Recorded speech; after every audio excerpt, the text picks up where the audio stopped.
समस्त पांडव बड़े दुखी हुए। युधिष्ठिर जी से भीम ने कहा, यहां दुख प्रकट करने का समय नहीं, द्रौपदी को छुड़ाने का समय है।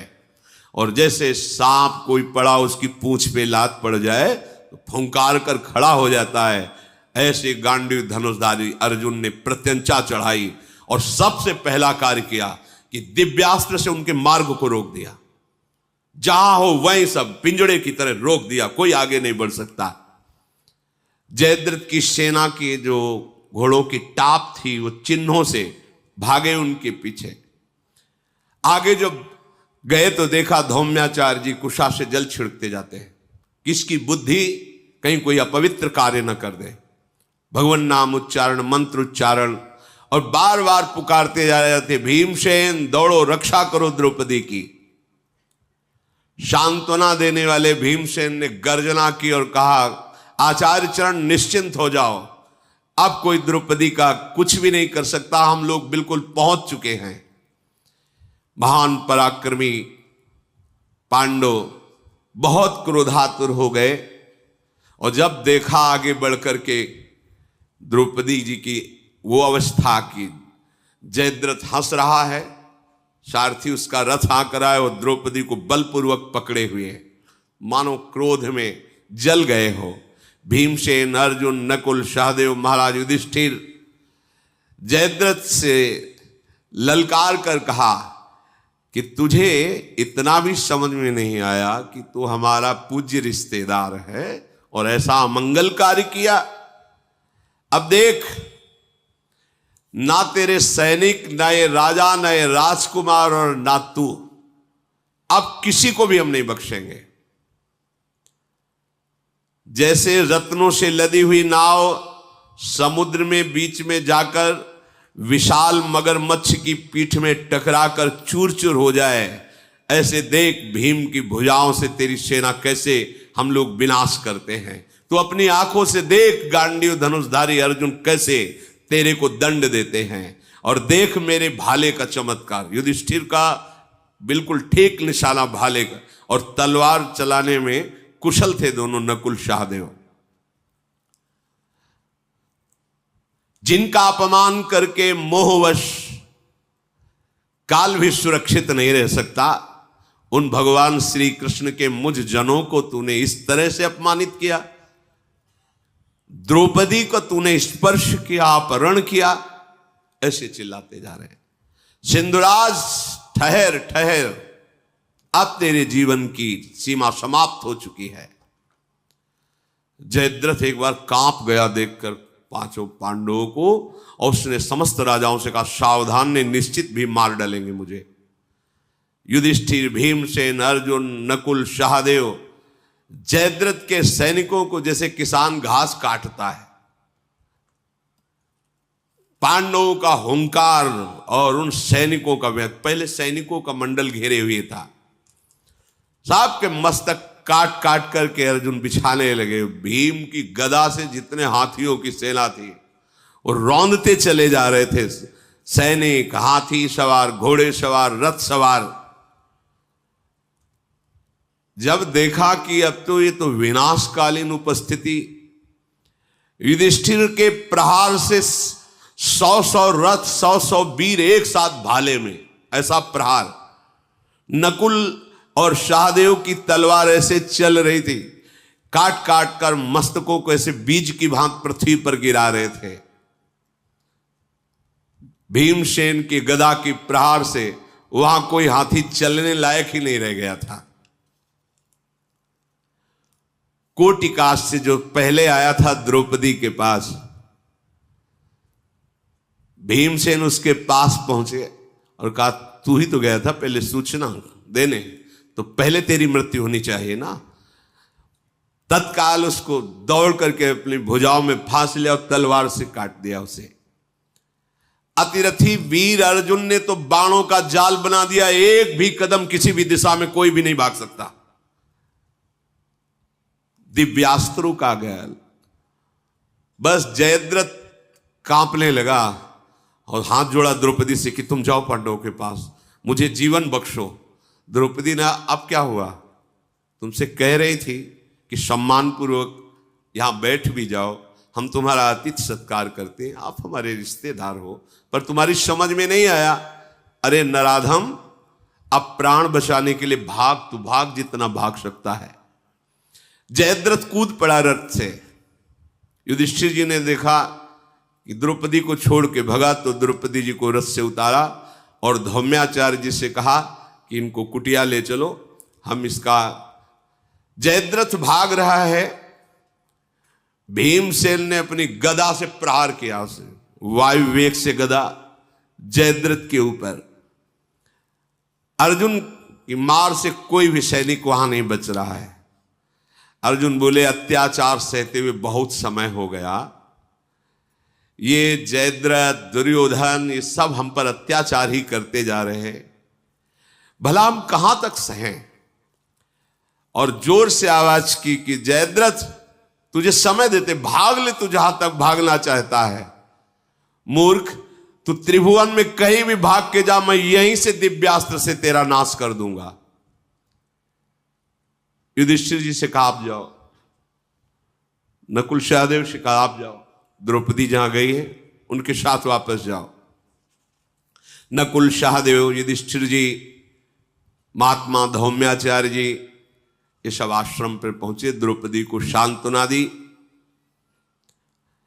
युधिष्ठिर ने कहा, सिंधुराज जयद्रथ यद्यपि बहुत बड़ा पाप किया है, पर मुझे लगता है कि उसे मारा ना जाए, क्योंकि वो दुश्शला का पति है, गांधारी माता रोएगी, दुश्शला विधवा हो जाएगी, ये मुझे ठीक नहीं लग। बड़े दयालु स्वभाव के हैं।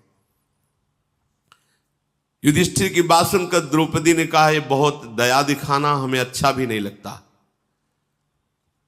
आपके दया के ही पक्ष में होकर हमारी ये दुर्दशा हो रही है। नहीं, इतने समर्थ आपके भाई हैं, इस कोट से आपको दुख भोगना ना पड़ता, पर आपका स्वभाव है ये दया का। उड़िया बाबा ने भी कहा है, दया बिना साधु कसाई, और दया करी तो आफत आई। पक्की बात, 100 की 100% पक्की बात है। एक दिन देवर्षि नारद जी ने एक गांव के लोगों के कहने से, बड़ा विषधर सर्प था, बहुत परेशान करता था, उसको मंत्र से रोका और कहा, भाई आज के बाद यदि तुमने किसी को काटा ना, तो हम तुम्हारे फण के 100 टुकड़े मंत्र के द्वारा कर देंगे। भयभीत हो गया, जो आ गया। और वो जहां निकलता तो छोटे छोटे लड़के भी कंकड़ मारते। तो एक दिन वो बहुत पीड़ा से कराह रहा था, देवर्षि नारद निकले, बोले तुम्हारी ऐसी दशा किसने की? बोले आपने ही तो कहा था अगर काट। बोले हमने काटने के लिए मना किया था, फुसकारने के लिए नहीं। फुसकारो। बोले बस हाँ, तो अब इतनी आज्ञा मिल गई, जो ही फुसकार वाले कोई नजदीक तो देखो, काटो भले मती, बस फुसकार रखो, क्योंकि ये दुष्ट स्वभाव के लोग कंकड़ मारेंगे। फुसकार अगर बनी रहेगी ना बात, ये जो मूर्खता है ये विनय से नहीं सुधरती, आप पक्का समझ लो। 3 दिन उपवास करके हाथ जोड़े बैठे हैं भगवान श्री राम। विनय न मानत जलधि जड़, जड़ माने मूर्ख। गए 3 दिन बीत, बोले राम सकोप तब, भय बिनु हो ये न प्रीति। लक्ष्मण बाण सरासन आनु, शोषो बारिधि अभिलाप धनुष बाण। अग्नि बाण से समुद्र को सोख लेते हैं। 3 दिन हो गए विनय करते हुए, हाथ जोड़े उपवास कर। देर नहीं लगी, कनक थार भरी मणिगण नाना आ गए ब्राह्मण रूप धर के कि मारेंगे नहीं प्रभु। अरे 3 दिन से उपवास करते, हाथ जोड़े आ जाते तो तुम्हारा सम्मान नहीं होता। पर जहां जड़ता होती है, वो जड़ता विनय नहीं मानती, इसका स्वभाव होता है, वो फुसकार ही मानती है। द्रौपदी जी ने कहा, ये तुम्हारी बहुत दया हमें अब अच्छी नहीं लग रही महाराज। इसी दया ने तुम्हारे भाइयों की दुर्दशा कर दी, मेरी दुर्दशा कर दी। धृतराष्ट्र पिताश्री, बड़े पिताश्री जो आज्ञा करेंगे मैं उनका पालन करूं। कह जुआ खेलो, सब हरवा दिया। आपका भी तो विचार है ना कि पिताश्री आप उत्तम आज्ञा का यदि तो हम अनुमोदन करेंगे, पालन करें, लेकिन आप अधम आज्ञा करेंगे तो हम पालन नहीं करेंगे, बच जाता सब। पर महाराज युधिष्ठिर हैं, दया के समुद्र हैं, इनको अजात शत्रु कहा जाता है। अब ऐसे हृदय को वही पहचान सकता है जो उस कोटि का हृदय वाला होगा। इसलिए भीष्म जी कहते थे कि बेटा, युधिष्ठिर धर्म के सूक्ष्म स्वरूप को जानता, वही निर्णय कर सकता है, दूसरा नहीं जान सकता। द्रौपदी की इंद्रियां व्याकुल हो गई और कुपित होकर के कहा कि यदि तुम सूचना ही पहुंचाना चाहते हो भीम और अर्जुन को, तो यह सूचना पहुंचाओ कि मेरा प्रिय करे उस नराधम का मृत्युदंड देकर हमारे सामने सौ उपस्थित करे। ये पापी दुर्बुद्धि अगर जीवित रहेगा तो फिर कुलांगार किसी न किसी स्त्री को दूषित करेगा, इसे मार दिया जाए। द्रौपदी जी ने ऐसा कहा। महाराज युधिष्ठिर जब देखते थे कि कोई ज्यादा गुस्सा हो रहा तो चुप हो जाते, चाहे भीम हो चाहे कोई भी गुस्सा करे। बहुत साधु स्वभाव, मतलब ऐसा स्वभाव तो आपको कहीं सृष्टि में सुनने को नहीं मिलेगा। जब भयंकर युद्ध हो रहा था तो रात्रि में दुर्योधन जाता महाराज युधिष्ठिर के पास, वो कहता भ्राताश्री प्रणाम, आओ बैठो। युद्ध के समय भ्राताश्री कल क्या व्यू की रचना की गई है आपके उस तरफ से, बता देते, ऐसा ऐसा किया गया है। वो इतने सरल, मतलब इतने साधु स्वभाव। तो भगवान चतुर शिरोमणि थे, युधिष्ठिर जी के सामने अलग व्यू की रचना, और जब वो अलग होकर तो अलग व्यू की रचना, युधिष्ठिर जी को भी पता नहीं चलता, सुबह दूसरा ही खेल वहां दिखाई देता। तभी ऊपर अगर उनसे सही पूछे तो पूरा राज बता देते थे युधिष्ठिर जी। कितना पवित्र हृदय महाराज युधिष्ठिर का है। देखा युधिष्ठिर जी ने कि अव्यवस्था कुटिया में सब जो पर्णशाला में स्वाध्याय के ग्रंथ ये सब बिखरे पड़े हैं।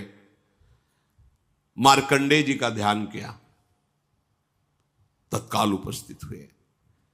बहुत से ब्रह्म ऋषि थे ही। मार्कंडेय जी समझा रहे हैं, देखो समय बड़ा विचित्र है, कभी कभी बड़े बड़े धर्मात्माओं को भी समय परास्त। द्रौपदी तुम नाराज मत हो। नकुल सहदेव वहां से चले क्योंकि उनको सूचना देनी थी।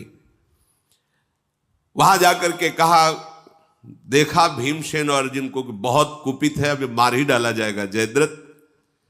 उन्होंने कहा कि बड़े भ्राताश्री का आदेश, इसे जान से मत मारना क्योंकि गांधारी जी दुखी हो जाएंगी, दुश्शला वैधव्य को प्राप्त हो जाएंगी, इसलिए उन्होंने ऐसा आदेश किया है।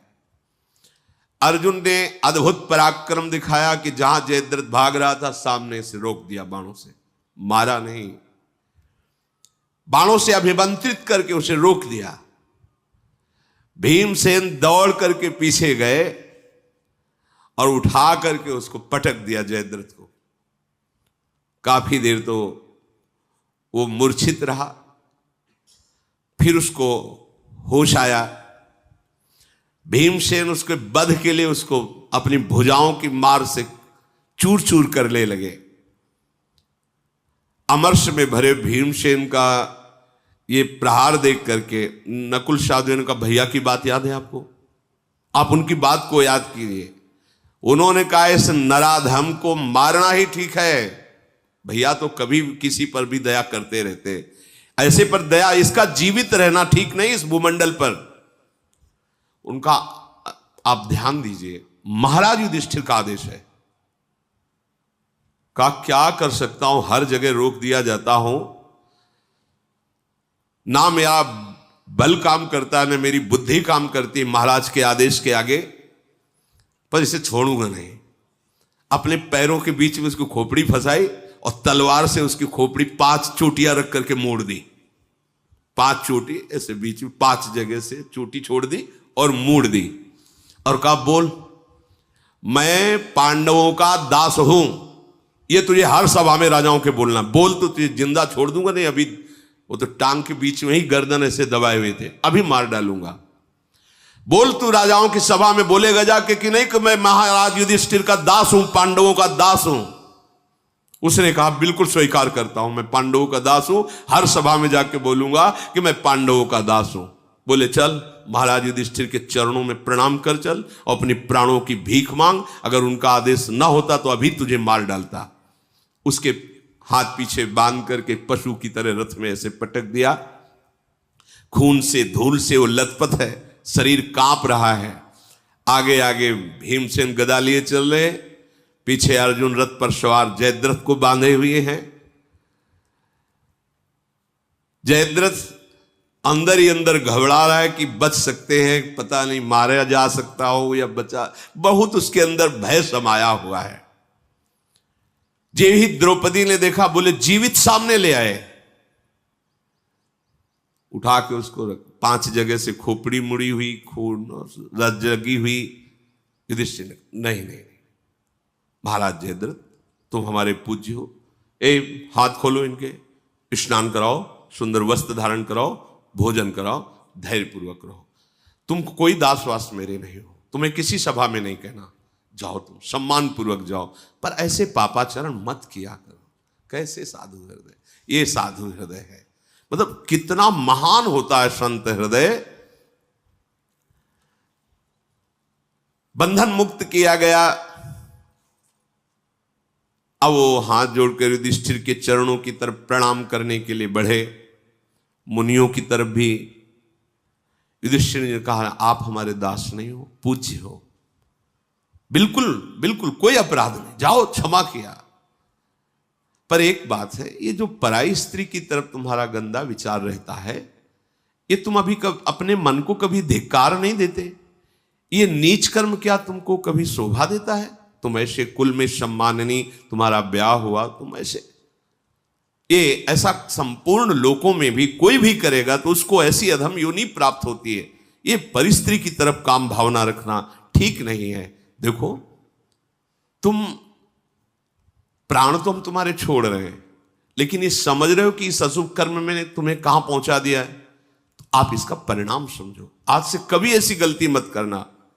जयद्रथ बार बार मुंह नीचा करके गलती मान रहा है, अब कभी गलती, वो वहां तो बचना है ना। जाओ, रथ दिया, बैठो रथ में, कपड़े दिए सम्मान पूर्वक। भीम देख करके अंदर ही अंदर जलते कि महाराज का स्वभाव ठीक नहीं है, ये जाके चैन से नहीं रहेगा, दुष्ट है, फिर कोई रचना रचेगा। उसको लगा कि अब अपने राज्य में क्या मुंह दिखाऊं जाके, महाबली कहे जाते हैं हम, और हमें 5 चोटी एक अजीब सा नहीं लगेगा।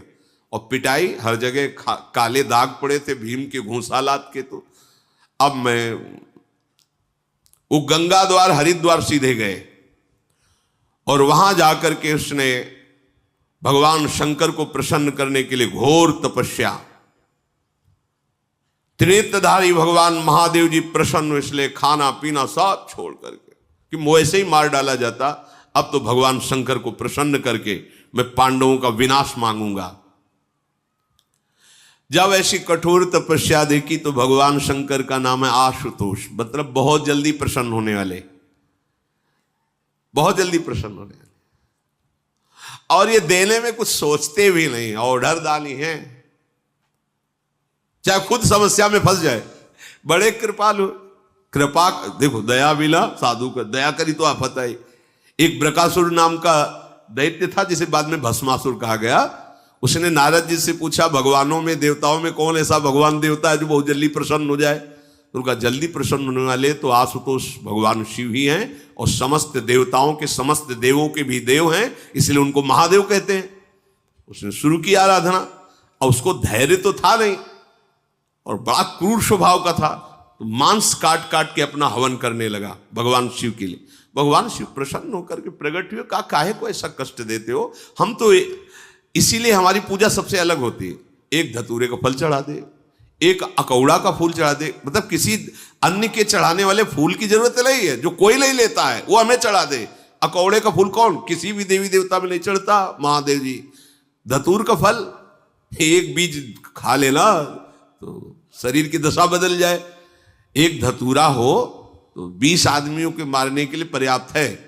धतूरे की माला विश्वनाथ जी को पहनाई जाती है। बेल का पत्ता, एक चुल्लू गंगा जल, महादेव जी उतरे, बड़े कृपाल स्वरूप हैं। भगवान शिव प्रसन्न हो गए, कहा क्या चाहते हो? बोले जिसके ऊपर हाथ रख दूं वही भस्म हो जाए। देखो, तपस्या का फल तो ये कि जिसके ऊपर हाथ रख दो सुखी हो जाए। पर आसुरी स्वभाव वाले लोग कैसे होते, तपस्या का फल मांगते, जिसके ऊपर हाथ रख दो भस्म हो जाए। महादेव ने कहा तथास्तु। तो उसने सोचा कि ऐसे बागंबरधारी के बगल में त्रिपुर सुंदरी भगवती, तो पहला हम अनुभव इन्हीं से करते, इन्हीं के ऊपर हाथ रख देते। अब भगवान शिव ने देखा कि तो हमारे ऊपर भागे। अच्छा, भगवान शिव अगर अंतर ध्यान हो जाए तो वो भी आसुरी माया जानने वाला है, वो भी अंतर ध्यान हो सकता है, इसलिए भगवान भागे, वो पीछे भागे। अब उन्होंने देखा कहां भाग के जाएंगे, जो कोई देखेगा तो हंसेगा कि महादेव को भगा रहा है पीछे एक राक्षस। तो उन्होंने भगवान श्री हरि का ध्यान किया कि प्यारे अब आप ही आके इस भागम दौड़ में बीच में आओ और हमें बचाओ। भगवान ब्रह्मचारी जी के रूप में आए और बड़ी नम्रता से कहा, प्रकाश महाराज आपके चरणों में प्रणाम। इतना मृदु बोले कि उसके पैर रुक गए, मानो जैसे सम्मान किसी को दे तो आशीर्वाद देने के लिए। हाँ, उन्होंने कहा काहे को भाग रहे हो, अगर आप हमें अपनी बात बता दो तो हम भी सहयोग कर सकते हैं आपका, हमारी श्रद्धा है आपके ऊपर। उसने कहा कि महादेव जी ने हमें वर दिया कि जिसके ऊपर हाथ रख दो तो भस्म हो जाएगा, तो अब इन्हीं के ऊपर रखना चाहते। बोले तुम्हें पता नहीं, दक्ष ने इनको साप दे दिया था, अब इनके पास कोई बल नहीं है। सही तुम्हें बताएं, तुम अपने ऊपर हाथ रख के देख लो, अगर झूठ निकलेगा ना दोनों मिलकर। अब वो बावरा समझ नहीं पाया और ऐसे ही जेव किया, सो भस्म हो गया। सो महादेव जी रुके, हाँ प्रभु। तो बोले प्रभु भगवान कम से कम विचार कर लिया करो, देले में विचार कर लिया, ये देले में बहुत मस्त अलवेले सरकार, गौरांग वदन, एकदम उदार स्वरूप, मस्त रहते भगवान शिव, करुणा का साक्षात स्वरूप प्रकट हुए। उन्होंने कहा कि जयद्रथ तुमने इतनी कठिन भूख प्यास सहकर मेरे लिए तपस्या की, क्या चाहते हो? तो उनका पांचों पांडवों पर मैं विजय प्राप्त कर सकूं, ऐसी मुझे सामर्थ्य दो। महादेव जी ने कहा कि ऐसा नहीं हो सकता, ऐसा नहीं हो सकता। अरे तुम्हें पता है जिसके सहायक श्री कृष्ण हैं उनको तुम परास्त करने का वरदान नहीं मिलेगा। तो उनका प्रभु हमारे मंत्र और भजन और उपासना का फल व्यर्थ चला जाएगा? बोले नहीं, एक बात कर सकता हूं, एकमात्र अर्जुन को छोड़ करके युधिष्ठिर, भीम, नकुल, सहदेव, इन चार को एक दिन तुम परास्त कर सकते हो। एक दिन, जो दिन तय करना, उस दिन में ये चारों तुम्हारे सामने टिक नहीं सकते, ये वरदान दे सकता हूं। लेकिन अर्जुन को छोड़कर, अगर अर्जुन सामने आ गए तो, क्योंकि भगवान श्री कृष्ण वहां बैठे हैं, मेरा वरदान काम नहीं करेगा। अर्जुन यदि वहां नहीं है तो इन चारों को तुम जीत सकते हो, भीम और युधिष्ठिर, नकुल और सहदेव, केवल एक दिन। संपूर्ण लोक मिलकर के, संपूर्ण देवता दैत्य मिलकर के भी यदि अर्जुन का सामना करें तो आप नहीं जीत सकते, क्योंकि मेरा पाशुपत नामक दिव्य अस्त्र अर्जुन के पास विराजमान है। तुम क्या चीज हो? कोई भी लोकपाल अर्जुन को भी परास्त नहीं कर सकता है। हां, तुमने वरदान मांगा है तो ये वरदान मैं तुम्हें देता हूं। महादेव जी ने अर्जुन जी से ऐसा कहा, अस्त्र विद्या के विद्वानों में श्रेष्ठ दिव्यास्त्र धारण करने वाले अर्जुन भगवान श्री कृष्ण के द्वारा सुरक्षित है, इसलिए त्रिभुवन में विजयी हैं। देख लो, बात पकड़ो, महादेव जी क्या कह रहे हैं। अर्जुन भगवान श्री कृष्ण के द्वारा सुरक्षित है, तो भगवान कहते हैं कि जो मेरा आश्रय लेकर भजन करता है, योगक्षेमम वहाम्यहम्, मैं उसकी रक्षा करता हूं। मैं भयभीत नहीं होना है अपने लोगों को। कोई भी संकट आएगा तो बढ़िया अवसर आएगा, भगवान की झांकी मिलेगी, वो हमें दिखाएंगे कि देखो मैं तुम्हें कैसे बचाता हूं। निरुत्साहित नहीं होना, भयभीत नहीं होना। शत्रुवीरों का संहार करने वाले अतुल पराक्रमी परब्रह्म परमेश्वर श्री कृष्ण जिसके साथ हैं, उसको कोई भी परास्त नहीं कर सकता। तो आप कैसे जानोगे श्री कृष्ण आपके साथ है?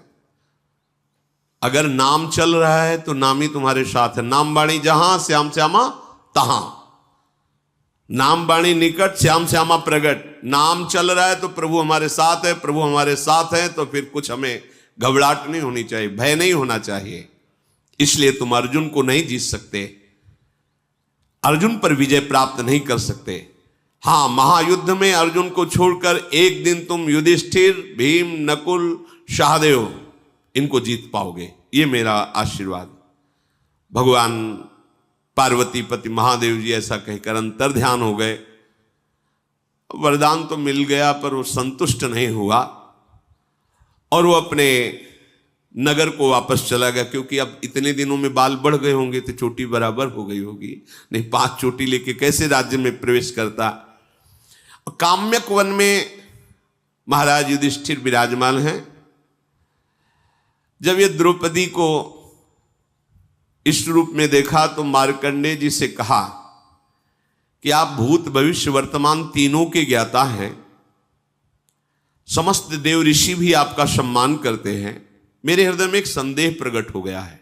महाराज युधिष्ठिर ने कहा